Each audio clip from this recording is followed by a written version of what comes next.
Now,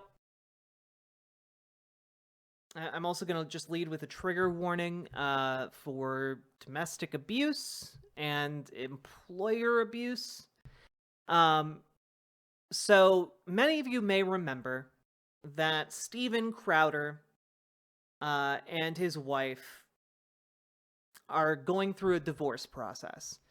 And you may remember that one of the things that was leaked to the press was security camera footage of the two in the middle of an argument that ended with, according to all the parties involved, Steven Crowder threatening to hit her, and it's very disturbing footage.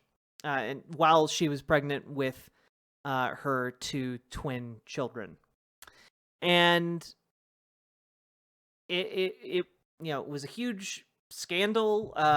This broke last year, and in the midst of all of that, additional allegations came out about Steven Crowder's workplace environment, about like his behavior towards other employees, which included like sexual abuse, showing his genitals to them, or it really escalated. um and it is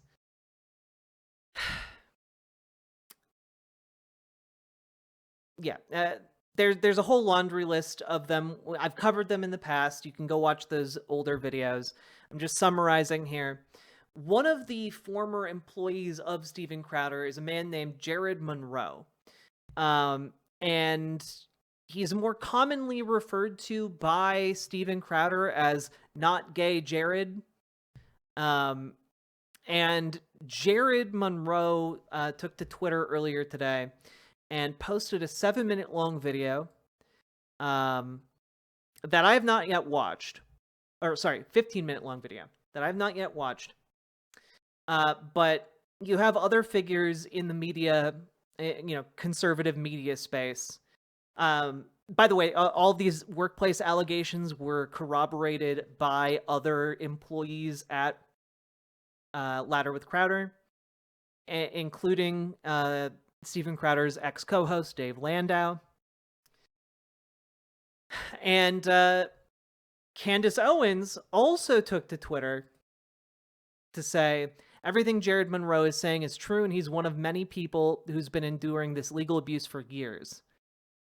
And also, Candace Owens says that she wants to have Steven Crowder's ex-wife, Hillary, onto her show, which is insane.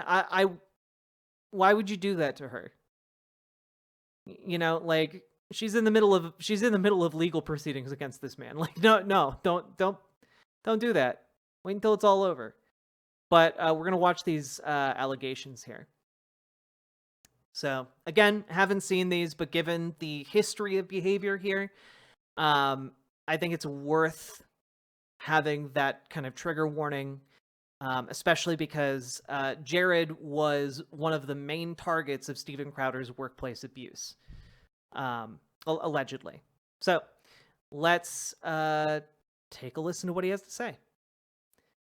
He's pushing free Jared Monroe, hashtag free Jared Monroe. Let's see what he has to say. Enough is enough. This can't go on any longer, and as the famous saying goes, sunlight is the best disinfectant. So, here we go. I'm currently being legally abused and intimidated into silence by a former employer. This has been going on for a while now, and it simply cannot live in darkness for another day. But I am asking for your help to fight back. First, some context. In late October of 2023, to my surprise, I was served these papers. A cease and desist from my former employer. It threatened severe legal action in the form of a lawsuit and demanded I cease communications with my friends.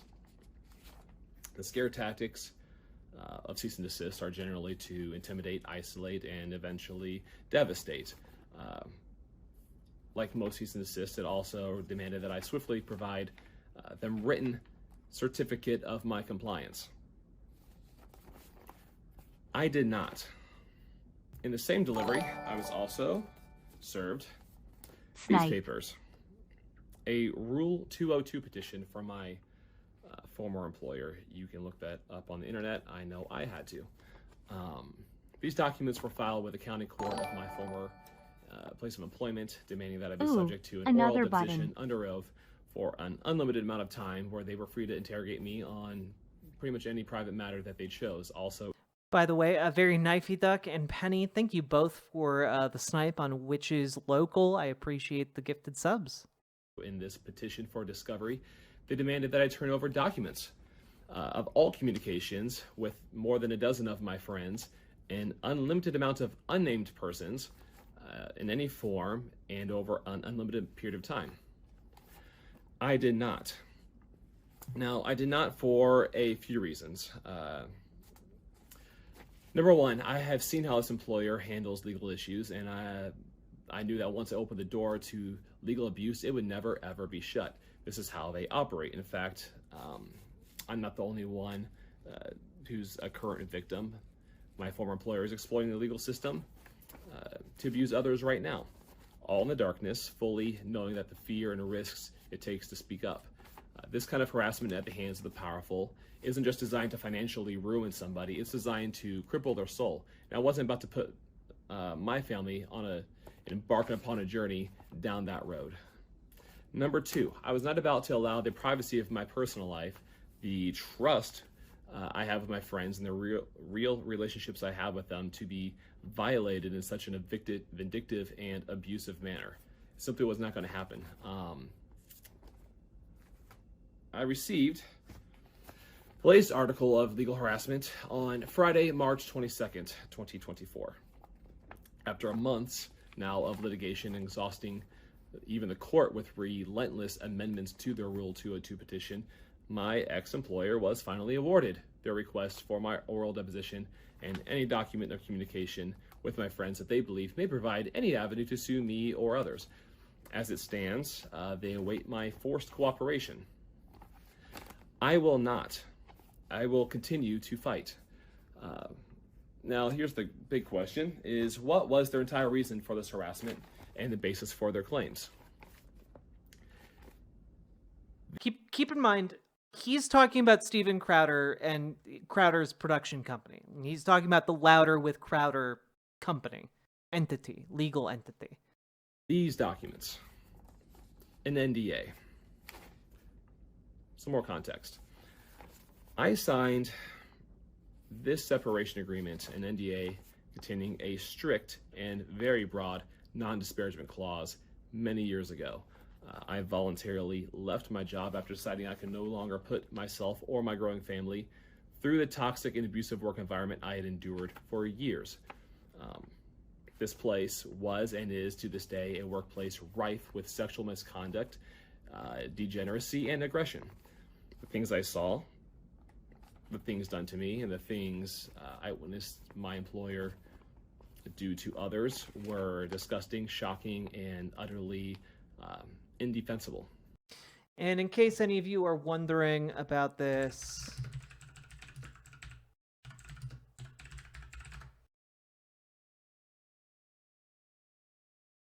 let's see here. Pull this up.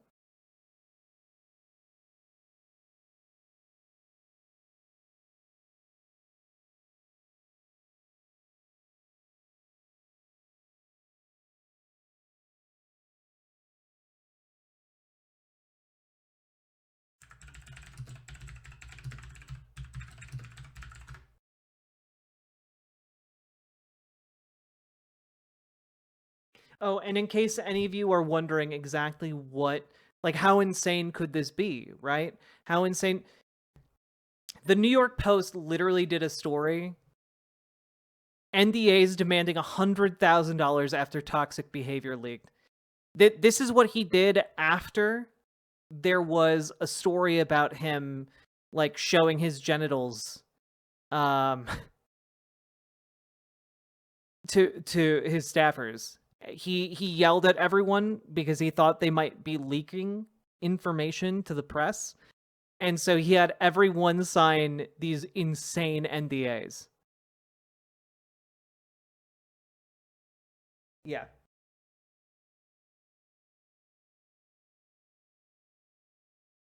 And yeah, here's the workplace sexual harassment. Text messages reviewed by the outlet. Crowder sent photos of his genitals to coworkers. He would also allegedly expose his genitals to employees in person so frequently that most of them either laughed uncomfortably or showed outright disgust as a way to give him the attention he sought, as a way to get him to stop.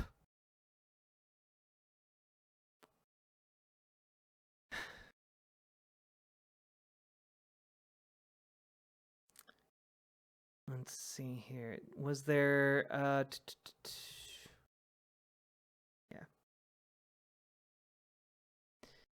Wild stuff. So he this is the type of behavior he's talking about. I have the receipts. This all took a serious toll on my personal health. To the point near the end of my tenure, the work environment had become so toxic that I had to be admitted into a heart hospital. And after many tests, I was ultimately put on anti-anxiety medication. This condition was something new to me. I had no history of it prior to my employment there and have never been treated for it since. Now, when I decided to resign, my wife was pregnant with our firstborn child.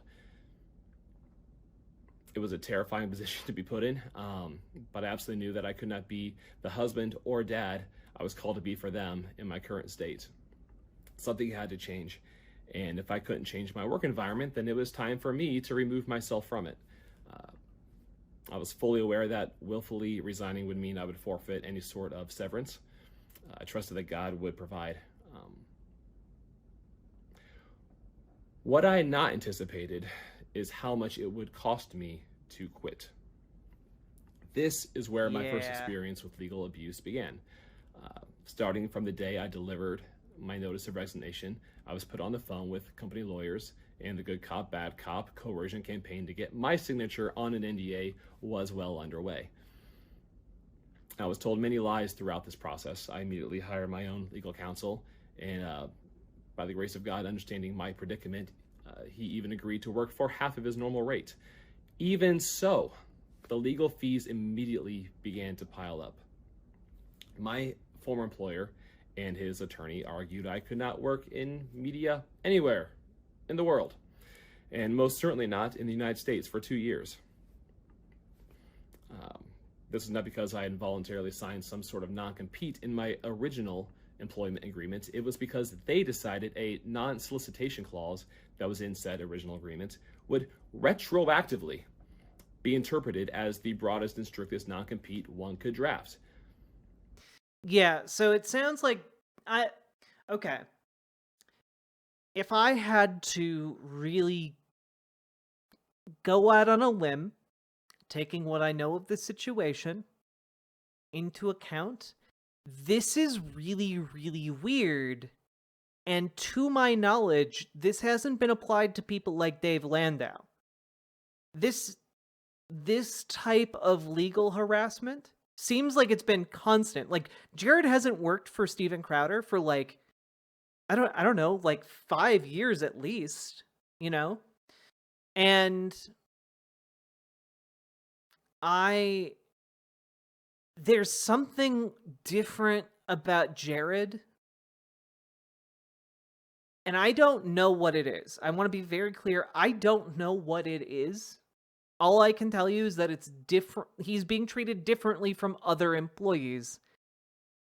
And that we know that Jared has been the target of a lot of Steven's abuse.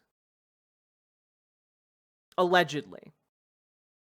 And on top of that, it kind of seems like this is what someone would do if they were a jilted lover.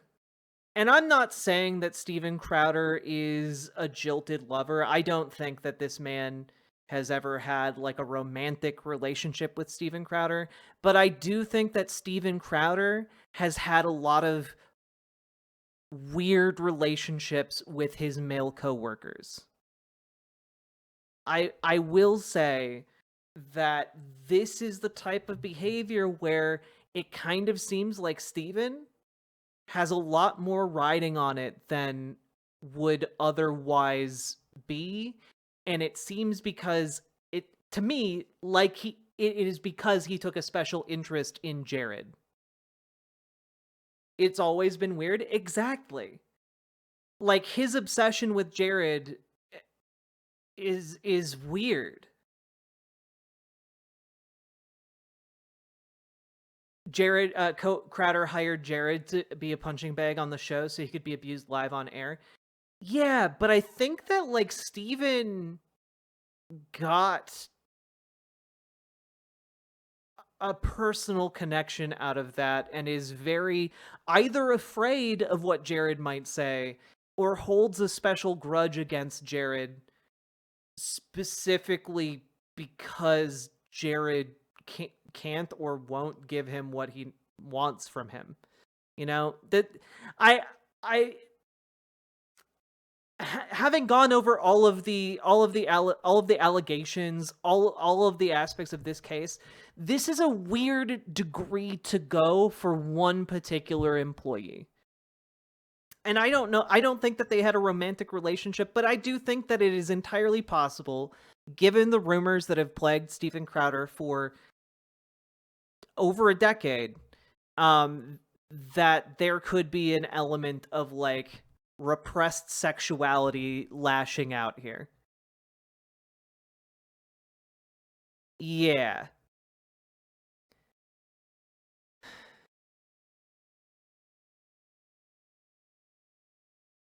Yeah, exactly, Nindrain. Also, hello, Nindrain.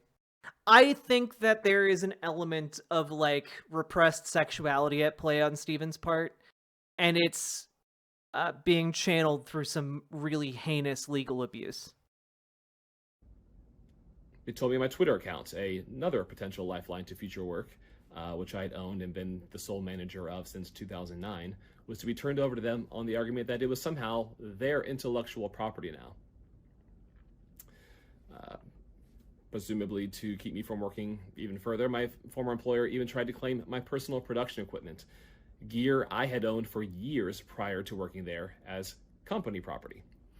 After producing every receipt to validate my ownership, a vicious lie that I stole from the company was born and disseminated by my employer. By the way, breaking their side of this bogus mutual non-disparagement agreement. I have those receipts as well. All I simply wanted to do was peacefully leave. It was clear by my employer, though, that this was not only unacceptable, but that I needed to be punished for doing so. Being bullied on each of these terms, and many more, fighting for my basic freedoms to leave and provide for my family, immediately sent me into legal debt. I did not want to sign anything, mind you. But the negotiations with my former employer left no question that without a signed NDA, my guaranteed silence, I would undoubtedly be harassed well into the future. No matter if there are future claims against me for where I worked or what I did or what I said were legitimate or not, it didn't matter. It would cost me thousands and thousands to fight back, and they knew that. I had to make a deal with nothing but a small savings account and my last paycheck. I had to accept the deal I could afford. It's very important to note here that, where is it? It's here. I was not paid a single dollar for its consideration. What? Which brings me to what you might be asking next. What was the reason I did sign this? And again, as a man with his first child on the way, the small victory I got from it. The primary reason I signed the NDA was for a small carve-out in the non-compete clause, which allowed me to freely seek employment using some of my skill sets at another specific company. At least I could feed my family. That provision, however, was a lie. And upon starting my new job at the new said company, I was giving another one of these, a cease and desist, and was promptly unlawfully terminated from that position. I added thousands more to my legal debt trying to fight back. My wife So they literally told him, "Okay, you are allowed to go and work at this other company. We're giving you one other company you can work at." And then the second he got hired there, they sent the cease and desist. Like this is literally just effing with him to fulfill some kind of like I something. Steven's clearly getting something out of it.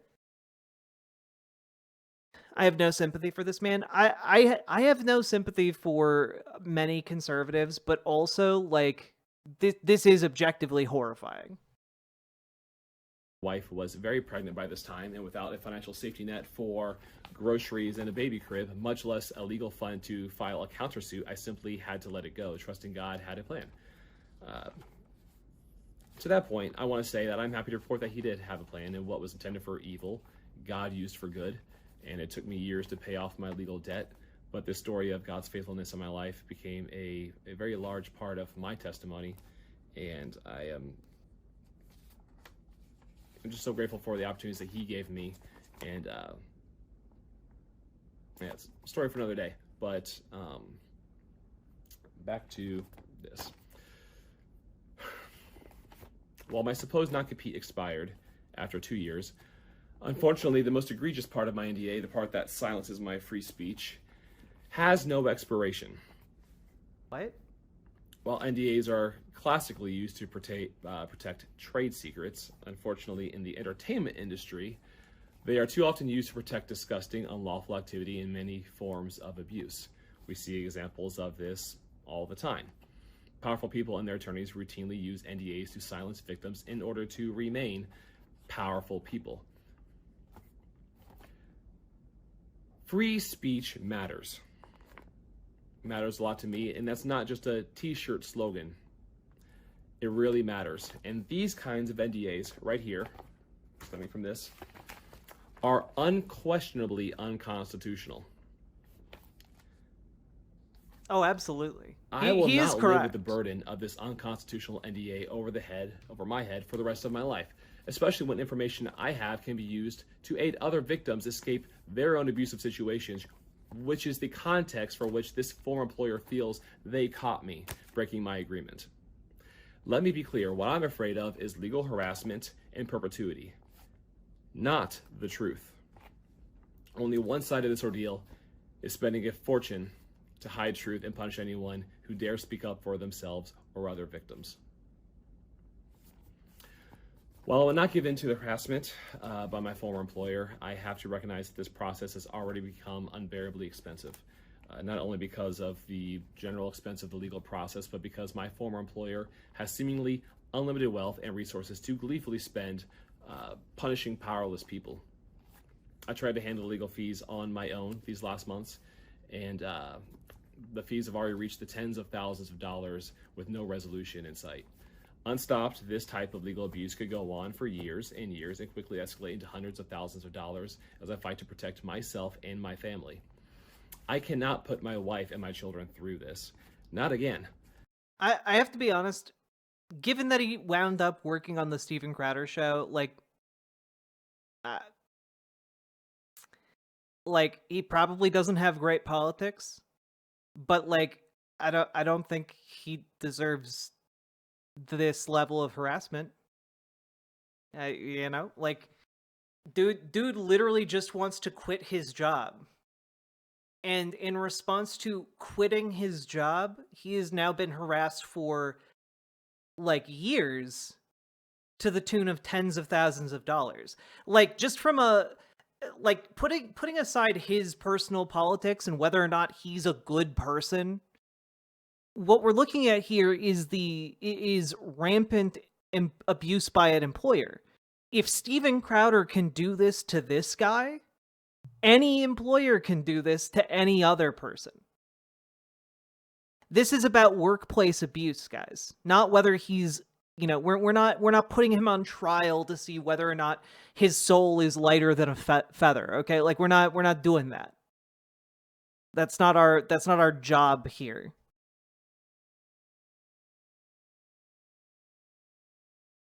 Kind of like, I don't think that the prison system should torture and abuse people. That stance of mine doesn't change if the person who got tortured and abused is like a really bad person. Just like we're looking at the systemic issue here, and we're looking at the um, abuse of corporate power. I cannot be bound to an unconstitutional NDA. And also not just the abuse of corporate power, but also the abuse of class power. The inherent abusiveness of having this type of economic disparity between a working person and, like, one of the richer people in America.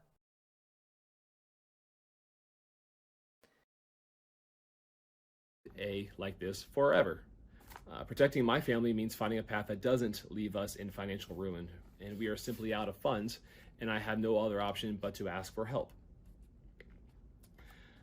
I'm asking for donations for 2 reasons. Number one, obviously to help with the financial burden I've already accrued with this legal matter right here. That's taken care of. That matter is priority number one as I'm going further and further into debt with each passing day. The second reason I'm asking for financial assistance, though, Taco Bell toilet seat. I'll answer your question after we finish this segment. Assistance is to proactively address my unconstitutional anti-free speech NDA, which is the basis for all of their claims against me. The simplest resolution here would be for my ex-employer to release me from the NDA. Give me and my fellow ex-employees the same free speech they publicly champion for every other American. But I can almost guarantee you that will not happen. I've already witnessed them spend unfathomable amounts of money in other cases to protect their double life and secrets. No. Their double life. I think that there are some phrases in here that are pretty telling. There are some phrases they're using here that are very telling and specifically referential to Steven Crowder having some kind of, I don't know, living room life, a life he lives in the living room, in the kitchen, and the basement, and the first floor sitting room, and then another life in a closet somewhere. It's just a metaphor I thought of on the spot. No more darkness. That's why, beyond the current burden I face from my ex-employer's legal abuse, I will be using these donations to fight back and file a counter motion, placing my unconstitutional NDA before a judge to have it dissolved in its entirety. I want my First Amendment rights back. I want to stop the cycle of abuse, and I want truth to be known. This takes incredible resources I simply don't have. Truthfully, I don't know how much money this will take, probably much more than my current goal is, but every penny I do have left from your donations will go toward helping other ex-employees, dear friends of mine, fight back and escape their identical situations with the same employer.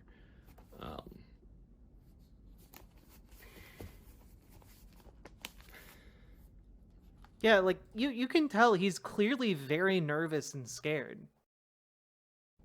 To accept donations, I've set up a GoFundMe, and to make it easy, you can go to freejaredmonroe.com. It will take you there. Please share this message.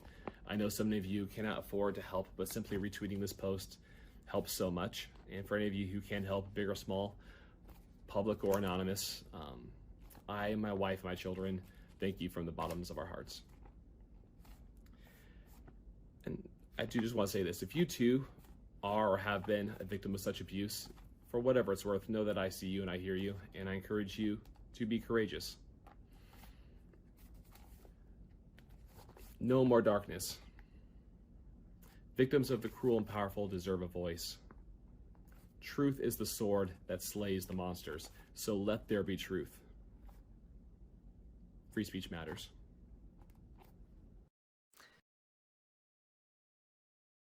Honestly, yeah. Why do I feel that this is a grift? I don't know, but one, this guy is not prominent enough to be a grifter.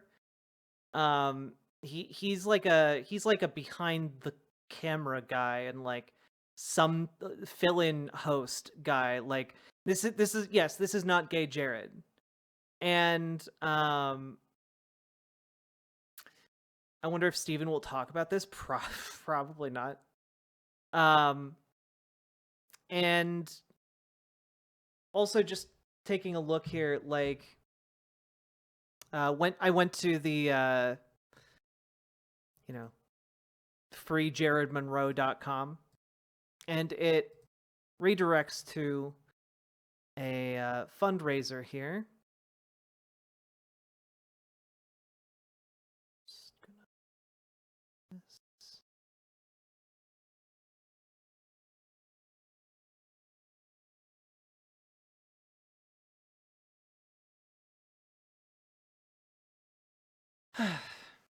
Yeah, I don't think that this guy is trying to grift here.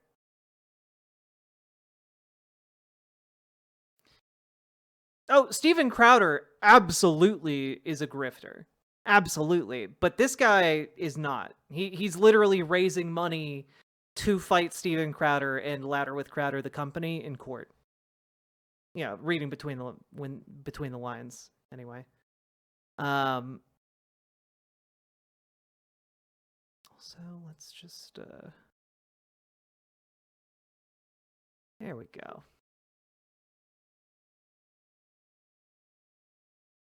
Completely believable accusation so far. Yeah, the about section just basically reads over everything we already read. They're looking to raise $100,000. So far in the last day, they've raised $64,000. I have a feeling that once the Daily Wire crew catches wind of this in the next few days, he'll be meeting his donation goal. I just feel that in my bones. But I hope honestly, like I hope the best for this guy. Like I understand folks not wanting to donate to that, but honestly, Godspeed fighting Steven Crowder in court. I wish him the best, unironically.